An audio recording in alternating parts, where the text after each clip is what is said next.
السلام عليكم ورحمة الله وبركاته. إن الحمد لله وحده والصلاة والسلام على من لا نبي بعد أما بعد. সম্মানিত দিনদার মুসলমান ভাই ও বোনেরা ও আমার প্রাণ প্রিয় বন্ধুগণ, কেমন আছেন আপনারা? ভালো আছেন? আজকে আবারও আপনাদেরকে সুন্দর একটি মনোরম পরিবেশের জায়গায় নিয়ে আসছি। কিছু কথা আপনাদের সামনে তুলে ধরবো ইনশাআল্লাহ, পবিত্র মাহে রমজানুল মুবারক উপলক্ষে। আশা করি কিছুটা সময় আমরা সুন্দরভাবে অতিবাহিত করতে পারবো বিইজনিল্লাহ আজ্জা ওয়া জাল। আমার বন্ধুরা, রমজানুল মুবারক অতি নিকটে উপস্থিত। রমজানুল মুবারক এমন এক মেহমান, যে মেহমান আমাদের দরজার সামনে কড়া নাড়াচ্ছে। সে মেহমানকে স্বাগত জানানোর জন্য আমরা কতটুকু প্রস্তুত, সে মেহমানকে গ্রহণ করার জন্য আমরা কতটুক তৈরি হয়েছি, এটি হচ্ছে আজকের প্রশ্ন। আজকের বিষয় স্বাগতম রমজানুল মুবারক। প্রিয় বন্ধুরা, আল্লাহ রাব্বুল আলামিন তিনি আমাদেরকে ধন্য করেছেন যে আমরা শাহরু শাবানকে পেয়েছি। এই জন্য সালাফে সালেহিনগণ সবসময় আল্লাহ রাব্বুল আলামিনের দরবারে দোয়া করতেন আর বলতেন, হে আল্লাহ, যেভাবে আমাকে রমজান শাবান পর্যন্ত পৌঁছিয়েছে, আল্লাহ রমজান পর্যন্ত আমাকে পৌঁছায়া দিও। রমজানুল মুবারক এমন একটি মাস, এমন একটি মেহমান যার তুলনা হয় না। এটি এমন একটি মাস যে মাসে আল্লাহ রাব্বুল আলামিন তার পবিত্র মহাগ্রন্থ আল কুরআনুল কারীমকে অবতীর্ণ করেছেন। আল্লাহু আকবার। শাহরু রমাদান আল্লাযী উনজিলা ফীহিল কুরআন। এই সেই মাস যে মাসে কোরআন অবতীর্ণ হয়েছে। রমজান মাস শাহরু সিয়াম, সিয়ামের মাস। যে সিয়াম সাধন করলে, সিয়াম পালন করলে আল্লাহ রাব্বুল আলামিন অতীতের সমস্ত গুনাহগুলি মাফ করে দেন। মান সামা রমাদানা ঈমানান ওয়া ইহতিসাবান গুফিরা লাহু মা তাকদ্দামা মিন যামবিহি, যেমনটি প্রিয় নবী সাল্লাল্লাহু আলাইহি ওয়াসাল্লাম বলেছেন, যে ব্যক্তি ঈমানের সাথে নেকির আশায় রমজানের সিয়াম পালন করে, আল্লাহ তার অতীতের সমস্ত গুনাহ মাফ করে দেন। তাই তো বলা হয়, ইয়া বাগিয়াল খায়রি আকবিল, ইয়া বাগিয়াশ শাররি আকবির। যারা কল্যাণ চাও, অগ্রগামী হও, এগিয়ে আসো। যারা অকল্যাণ চাও, তারা দূর হয়ে যাও। রমজানুল মুবারক সমাগত, সেজন্য এই মাসকে স্বাগতম জানাতে হলে আমাদেরকে এখন থেকেই প্রস্তুতি নিতে হবে। কেননা এই মাস তো অন্যান্য মাসের মতো নয়। এই মাস হচ্ছে শাহরুল ইবাদত, ইবাদতের মাস। আল্লাহ সুবহানাহু আজ্জা ওয়া জালের নৈকট্য মাস। এই মাস হচ্ছে কোরআন তেলাওয়াতের মাস, জিকির আজকারের মাস, কিয়ামের মাস। এই মাস হচ্ছে সাদাকা দান খায়রাতের মাস, উমরা পালনের মাস, ইতিকাফের মাস। এই মাসে আল্লাহ রাব্বুল আলামিন আমাদের জন্য এমন একটি রাত রেখেছেন যেটি কিনা 1000 মাস অপেক্ষা উত্তম। প্রিয় বন্ধুরা, এই ফজিলতগুলিকে পাওয়ার জন্য আমাদের চেষ্টা করতে হবে, তাই না? কারণ রাসূলুল্লাহ সাল্লাল্লাহু আলাইহি ওয়াসাল্লাম তিনি তার সাহাবাগণ, সালাফে সালেহিনগণ এবং আমাদের পূর্বসূরীরা এই মাসকে এত গুরুত্ব দিয়েছেন যে এই মাসটিকে তারা আল্লাহ রাব্বুল আলামিনের ইবাদত বন্দেগীর জন্য উৎসর্গ করেছেন। শাহরু রমাদান, শাহরুল কুরআন, কুরআনের মাস। এই মাসে আল্লাহ রাব্বুল আলামিন কুরআনুল কারীমকে অবতীর্ণ করে এ মাসের মান মর্যাদা যেমন বৃদ্ধি করেছেন, প্রতি বছর এই মাসেই জিবরাইল আলাইহিস সালাতু ওয়াস সালাম নবী করিম সাল্লাল্লাহু আলাইহি সাল্লামের কাছে এসে কুরআনের মুরাজা করতেন, রাসূল করতেন। এই মাসে সালাফে সালেহিনগণ তারা সব সময় চেষ্টা করতেন সবচেয়ে বেশি কুরআনুল কারীমকে পড়ার জন্য, তেলাওয়াতের জন্য। বারবার তারা কোরআন খতম করতেন। আল্লাহু আকবার। এই সেই মাস, যে মাসে বিশেষ ইবাদত রয়েছে যা অন্য কোনো মাসে আপনি পাবেন না। সেটি হচ্ছে সালাতুত তারাবিহ, তারাবিহের নামাজ, যা কিনা ইশার নামাজের পরে আদায় করা হয়ে থাকে। বাকি 11টি মাস, রমজান মাসে আপনি তাহাজ্জুদ পাবেন, কিন্তু সালাতুত তারাবিহ আপনি শুধু রমজানেই পাবেন। এই সালাতুত তারাবিহ, কিয়ামুল লাইল, সালাতুত তাহাজ্জুদ ইত্যাদি কোনো ব্যক্তি যদি সঠিকভাবে আল্লাহর সন্তুষ্টি অর্জনের জন্য ঈমানের সাথে নেকির আশায় পালন করতে পারে, আল্লাহ রাব্বুল আলামিন তার অতীতের সমস্ত গুনাহগুলি মাফ করে দেন। যেমনটি প্রিয় নবী সাল্লাল্লাহু আলাইহি ওয়াসাল্লাম বলেছেন, মান কামা রমাযানা ঈমানান ওয়া ইহতিসাবান গুফিরা লাহু মা তাকাদ্দামা মিন যামবিহি। যে ব্যক্তি ঈমানের সাথে নেকির আশায় কিয়াম করবে, সালাতুত তারাবিহ আদায় করবে, সালাতুত তাহাজ্জুদ আদায় করবে, বা দুই রাকাত করে সালাত আদায় করবে রাতে, আল্লাহ রাব্বুল আলামিন তার অতীতের সমস্ত গুনাহগুলি মাফ করে দিবেন। সুতরাং প্রিয় বন্ধুরা, আমাদেরকে এই মাসকে পাওয়ার জন্য এখন থেকেই আমাদের চেষ্টা করতে হবে। আল্লাহ রাসূল সাল্লাল্লাহু আলাইহি সাল্লাম প্রস্তুতিমূলক এই শাবান মাসে অনেক রোজা রাখতেন, যাতে রমজানুল মুবারককে সুন্দরভাবে পালন করা যায়। আমাদেরকে সে প্রস্তুতি নিতে হবে, শারীরিকভাবে প্রস্তুতি নিতে হবে, মানসিকভাবে প্রস্তুতি নিতে হবে। যদি আমাদের কারো কোনো সমস্যা থাকে যার কারণে রোজা রাখা হয়তো বিঘ্ন ঘটতে পারে, তার চিকিৎসা করাতে হবে এবং মানসিকভাবে তৈরি থাকতে হবে যে এই মাসকে আমরা কখনোই অবহেলায় আমরা অতিবাহিত করব না, কারণ এটি একটি মৌসুম। এই মৌসুমকে আমাদের কাজে লাগাতে হবে। সুতরাং এই মৌসুমের গুরুত্বকে অনুধাবন করতে হবে।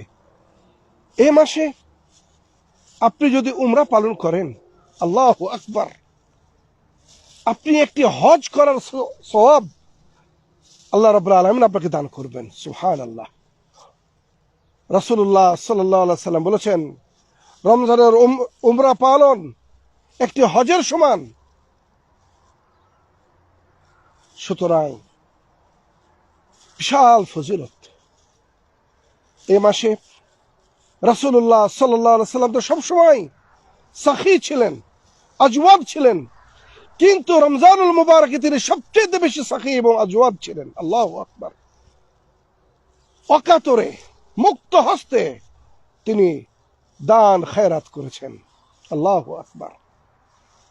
এ মাসে ইবাদত বন্দেগী, জিকির আজকার, কোরআন তেলাওয়াত, যেহেতু এই মাসে আল্লাহ কোরআন অবতীর্ণ করেছেন। এ মাসের শেষ দশকে একটি ইবাদত রয়েছে, ইতিকাফ। আল্লাহু আকবার। আপনি আপনার গ্রামের জুমা মসজিদে আপনি ইতিকাফ করবেন। আপনি নিজেকে আল্লাহর ইবাদতের জন্য ওই সময়টাকে উৎসর্গ করে দিবেন। কত সুন্দর সুযোগ আসছে। আর সেজন্যই আমাদেরকে প্রস্তুতি নিতে হবে, যেহেতু এই রমজানুল মুবারক আমাদের সামনে সমাগত। আমরা সকলেই কিন্তু জান্নাতে যেতে চাই, তাই না? সবাই কিন্তু জান্নাতের প্রত্যাশী। আল্লাহু আকবার। আল্লাহ রাব্বুল আলামিন এই রমজানুল মুবারক, এই শাহর রমজানুল মুবারকে জান্নাতের দরওয়াজা সমূহ খুলে দেন। প্রিয় নবী সাল্লাল্লাহু আলাইহি ওয়াসাল্লাম তিনি বলেছেন, ইযা জা রমাদান, রমজান সমাগত হলে ফুতিহাত আবওয়াবুল জান্নাহ, জান্নাতের দরওয়াজাগুলি খুলে দেওয়া হয়, আর জাহান্নামের নারের দরওয়াজাগুলি বন্ধ করে দেওয়া হয়, আর শয়তানের পায়ে জিনজির পরানো হয়। আল্লাহু আকবার। সুবর্ণ সুযোগ। প্রতিটি মুসলিম, প্রতিটি মানুষ সে জান্নাত পেতে চায়। তাহলে যদি আমরা জান্নাত পেতে চাই, তাহলে অবশ্যই আমাদেরকে এই রমজানুল মুবারককে সঠিকভাবে, সুন্দরভাবে, সুচারুরূপে আদায় করতে হবে। আর সেই জন্য এখন থেকেই সেই মেহমানকে স্বাগত জানানোর জন্য আমাদের প্রস্তুতি নিতে হবে। রমজানুল মুবারক আমাদের সামনে সমাগত। আল্লাহ সুবহানাহু আযজা ওয়া জাল তিনি বলেছেন, ইয়া আইয়ুহাল্লাযীনা আমানু কুতিবা আলাইকুমুস সিয়ামু কামা কুতিবা আলাল্লাযীনা মিন ক্বাবলিকুম লাআল্লাকুম তাত্তাকুন। হে ঈমানদারগণ, তোমাদের উপর রোজাকে ফরজ করা হয়েছে যেমন তোমাদের পূর্ববর্তীদের উপরে ফরজ করা হয়েছিল, যাতে করে তোমরা তাকওয়া অর্জন করতে পারো। আমরা সবাই তো মুত্তাকি হতে চাই, পরহেজগার হতে চাই। তাকওয়া এমন একটি সিফাত যার তুলনা চলে না। আর সিয়াম সাধনের মাধ্যমেই তাকওয়া অর্জিত হয়। কারণ তাকওয়া হচ্ছে একটি ঢাল, একটি ব্যারিকেড, যা কিনা আপনি এবং আল্লাহর আযাবের মাঝখানে দাঁড় করিয়ে দেওয়া হবে। সুতরাং আপনি যদি রোজা না রাখেন, সিয়াম সাধন না করেন, রমজানুল মুবারকের যথাযথ আপনি যদি গুরুত্ব দিয়ে তাকে উদযাপন না করেন, তাহলে তাকওয়া অর্জিত হবে কেমন করে? আমরা সবাই মুত্তাকি হতে চাই। আর তাকওয়া যদি অর্জন করা যায়, তার ফলাফল দুনিয়া এবং আখিরাতে কতই না সুন্দর। ওমান ইয়াত্তাকিল্লাহা ইয়াজআল লাহু মাখরাজা ওয়া ইয়ারযুকুহু মিন হাইথু লা ইয়াহতাসিব। আল্লাহু আকবার। আল্লাহ বলেন, যে ব্যক্তি তাকওয়া অর্জন করে, আল্লাহকে ভয় করে, আল্লাহ তার জীবন যাপনের জন্য, জীবন জীবিকা নির্বাহের জন্য একটি পথ, একটি অবলম্বন বের করে দেন। আর তাকে এত রিজিক দান করেন, এত সম্পদ দান করেন, এত বিত্ত দান করেন যে সে কোনোদিন কল্পনাও করতে পারবে না, গড়েও শেষ করতে পারবে না। সুবহানাল্লাহ। শুধু তাই, আপনার জীবনের প্রতিটি কাজকে আল্লাহ রাব্বুল আলামিন এ তাকওয়ার বদৌলতে সহজ করে দেন। আল্লাহ রাব্বুল আলামিন আপনাকে শিক্ষিত করেন যারা মুত্তাকি হয় তাদেরকে। সুতরাং তাকওয়া বিরাট। এ তাকওয়া ছাড়া আমাদের কোনো উপায় নাই। তাকওয়াই হচ্ছে আমাদের একমাত্র সম্বল, যার মাধ্যমে আমরা আল্লাহ রাব্বুল আলামিনের নৈকট্য লাভ করতে পারি। আমরা সবাই মুত্তাকি হতে চাই। সেজন্যই আমাদেরকে এ রমজান পালনের মাধ্যমে আল্লাহ রাব্বুল আলামিনের সন্তুষ্টি অর্জনের চেষ্টা করতে হবে। তাই আসুন এখন থেকে আমরা প্রস্তুতি নিই। যেহেতু রমজানুল মুবারকে, শাহর রমজানের দিনে বলেন রাতে বলেন অনেকগুলি নিষিদ্ধ কাজ থেকে আমাদেরকে বিরত থাকতে হবে। আর এরই নামই হচ্ছে সিয়াম। সওমের অর্থ হচ্ছে বিরত থাকা, অর্থাৎ ফজর থেকে নিয়ে সূর্য অস্তমিত মাগরিব পর্যন্ত অনেকগুলি হালাল বস্তু থেকে বিরত থাকতে হবে এবং সমস্ত হারাম বিষয় থেকে রমজানুল মুবারক রাত দিনে আপনাকে বিরত থাকতে হবে।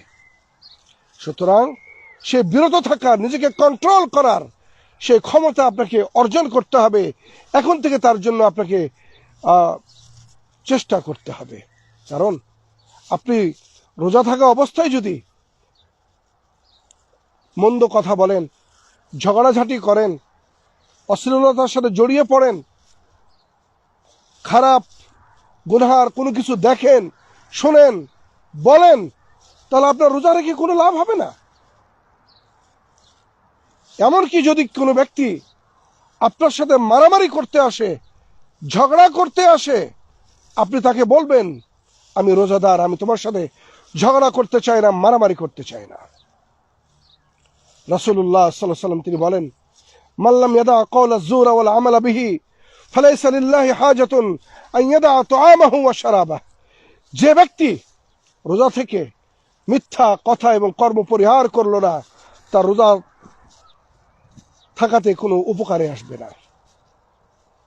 আল্লাহর কোনো প্রয়োজন না তার এই উপবাস থাকার। এখানে মিথ্যা এই জন্য বলা হয়েছে, আল কিযবু উম্মুয যুনুব, মিথ্যা হচ্ছে সকল পাপের জড়, সকল পাপের উৎস হচ্ছে মিথ্যা। এই মিথ্যা শব্দ ব্যবহার করে যত রকমের পাপাচার আছে, গুনাহ আছে, সমস্ত পাপাচার এবং গুনাহ থেকে আল্লাহ রাব্বুল আলামিন দূরে থাকার জন্য আমাদেরকে নির্দেশ দিয়েছেন। পরিশেষে আলোচনা লম্বা করব না, যে কথাটি বলবো, আমাদেরকে মন চাই না যে আমরা আল্লাহ রাব্বুল আলামিনের হাত নিকট থেকে স্বয়ং তিনি আমাদেরকে পুরস্কৃত করবেন? এটা কি আমরা চাই না? অবশ্যই আমরা চাই যে আল্লাহ সুবহানাহু ওয়া তাআলা আমাদেরকে পুরস্কার দান করবেন। মনে রাখবেন, যত আমল আছে আমরা দুনিয়ার বুকে পালন করে থাকি, সমস্ত আমলের বিনিময় আল্লাহ সুবহানাহু ওয়া তাআলা নির্ধারণ করেছেন, কিন্তু সিয়াম বা রোজার বিনিময় আল্লাহ নির্ধারণ করেননি, তিনি তার কাছে রেখে দিয়েছেন। কারণ তিনি বলেছেন, আস-সাওমু লি ওয়া আনা আজজি বিহি, বান্দা আমাকে রাজি এবং খুশি করার জন্য রোজা রাখে, এর বিনিময় আমি নিজেই দিব। আল্লাহু আকবার। আপনি কি জানেন যে আল্লাহ সুবহানাহু ওয়া তাআলা এই রোজাদারদের জন্য জান্নাতের একটি দরওয়াজা রেখেছেন? কিয়ামতের দিন আল্লাহ রাব্বুল আলামিন বিশেষভাবে রোজাদারদেরকে ডাকবেন আর বলবেন, আইনা সাইমুন, আইনা সাইমুন, আইনা সাইমুন, রোজাদার তোমরা কোথায়, এসো। আল্লাহু আকবার, আল্লাহু আকবার, আল্লাহু আকবার। কারণ রোজা আল্লাহ রাব্বুল আলামিন ব্যতীত অন্য কার উদ্দেশ্যে রাখা সম্ভব নয়। আপনি ঘরের দরজা বন্ধ করে দিয়ে পান করলে আপনার রোজা ভেঙে যাবে, কেউ দেখছে না, আল্লাহ দেখছে। সুতরাং সেদিন আল্লাহ রাব্বুল আলামিন আপনাকে ডাকবেন, এরপরে নিজ হাতে পুরস্কৃত করবেন, আর বাবুর রায়্যান দিয়ে আল্লাহ আপনাকে জান্নাতে যাওয়ার অনুমতি দিবেন। সুবহানাল্লাহ, সুবহানাল্লাহ, সুবহানাল্লাহ। আল্লাহ, কিয়ামতের দিন আমরা অনেকেই সুপারিশের মুহতাজ থাকবো, সবাই আমরা মুহতাজ থাকবো। আল্লাহ রাসূল সুপারিশ করবেন তার উম্মতের জন্য। তার সাথে সাথে আমরা যদি কুরআনুল কারীমকে, এই রমজানুল মুবারকে যদি আমরা বেশি বেশি পড়তে পারি, সিয়াম সাধন করতে পারি, আল্লাহ রাসূল সাল্লাল্লাহু আলাইহি ওয়াসাল্লাম বলেছেন, আস-সিয়াম ওয়াল কুরআন ইয়াশফাআনি ইনদাল্লাহি ইয়াউমাল কিয়ামাহ, রোজা, সিয়াম এবং কুরআন আল্লাহর দরবারে সুপারিশ করবে। আল্লাহু আকবার। তাই আমার প্রাণ প্রিয় বন্ধুরা, মুসলমান ভাই ও বোনেরা, আর অবহেলা নয়, আসুন এখন থেকে আমরা প্রস্তুতি নেই, যাতে করে আমরা সমাগত আসন্ন মেহমানকে আমরা সুন্দরভাবে স্বাগতম জানাতে পারি। তার সাথে সাথে যে কথাটি বলবো সেটি হচ্ছে এই, আমরা অনেকেই রমজান উপলক্ষে আল্লাহু আকবার, আল্লাহর মেহেরবানিতে আমরা অনেকটা আল্লাহর কাছাকাছি চলে আসি। সেজন্য এখন থেকে আমরা চেষ্টা করব, এখন থেকে যারা এখনো আমরা নামাজ ধরে নাই, নামাজের অভ্যাস গড়ে তুলব, যাতে পুরা রমজানটা এবং সারা বছর আমরা যাতে আল্লাহ রাব্বুল আলামিনের ইবাদত বন্দেগী করতে পারি। প্রিয় বন্ধুরা, আশা করি যে অল্প সময়ে কিছু কথা বললাম অনেকটা উপকারে আসবে আমাদের। ইনশাআল্লাহ আগামী কয়েকদিনে আমি ধারাবাহিকভাবে আপনাদের সামনে রোজার উপরে কিছু আলোচনা করব। রোজার ফজিলতের উপরে তো আলোচনা করলামই, এর বিভিন্ন হুকুম আহকাম রয়েছে, বিভিন্ন দিক রয়েছে। ইনশাআল্লাহ আবারও আপনাদের সামনে খুব শীঘ্রই আরেকটি লাইভ নিয়ে আপনাদের সামনে উপস্থিত হব। এই বলেই আজকের আলোচনা, সংক্ষিপ্ত এই আলোচনা এখানে শেষ করলাম। ওমা আলাইনা ইল্লাল বালাগ ওয়া আখির দাওয়ানা আনিল হামদুলিল্লাহি রাব্বিল আলামিন। আসসালামু আলাইকুম ওয়া রাহমাতুল্লাহি ওয়া বারাকাতুহু।